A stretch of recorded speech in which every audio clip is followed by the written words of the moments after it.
long they can hold their breath, how active they are determines how fast they burn up oxygen. Their nostrils, right at the beginning of the snout, they close when he's submerged so he doesn't breathe in the water. Ears, right behind the eyes, and those cute little flaps, they also close so he doesn't get water in his ear canals.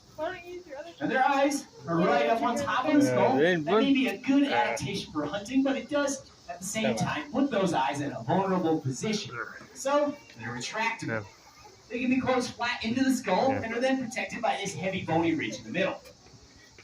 Once they do open their eyes, you'll notice they appear to roll. That's their secondary eyelid, also called the nictitating membrane.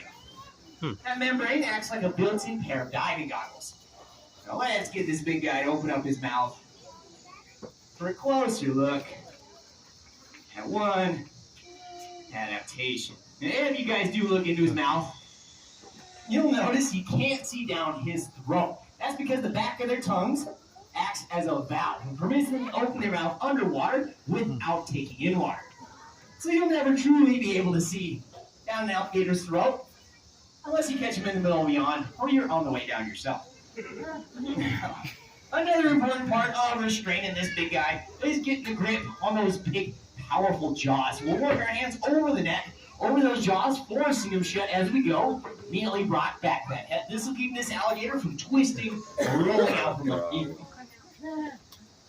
The most important part, that movement is my cue, to get off of this alligator without getting grabbed by him or one of his buddies. I'm going to cover up his eyes so he doesn't see which way I'm going. Make sure I still have an exit route. And jump off running and screaming. One thing I did forget to mention while I was nice and cozy on his back is that their teeth are conical in shape, round and pointed. With a tooth of that nature, a crocodilian cannot bite chunks off of something. So if you did grab something like myself, they'll shake their heads violently to rip off pieces. If there's other equally hungry crocs or gators around, they too will grab a hold, spin their bodies, doing that famous death roll, rip off bits that they can then swallow.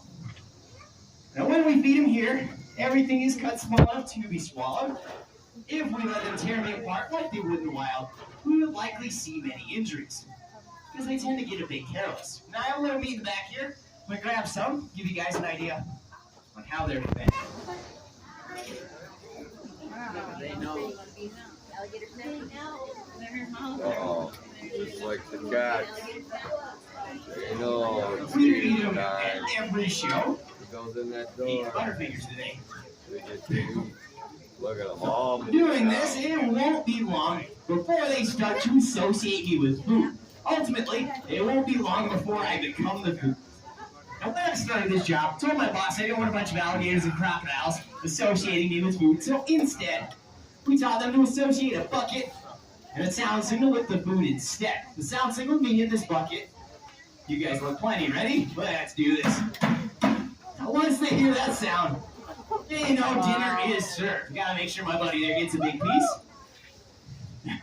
Notice how you roll his head to the side to pick up that piece of meat? That's because their heads are too long, necks are too short, and simply reach down and grab something. Due to the placement of their eyes, you have plenty of pieces today. Get out of here. They can't really see anything that's not a bone, so they'll see the meat as it's thrown. Here it hit the ground. After that, matter of feeling for it. Hey, Right up here. There's a good one. Now, due to that valve in the back of their throat, allows them to open their mouth underwater. They can't swallow underwater. So if they do find something tasty in that water, yeah, they can see. They got that nictitating membrane, that secondary eyelid. Right down here. Woo! They really wanted that piece. They'll raise their heads up above the surface to swallow that piece of meat.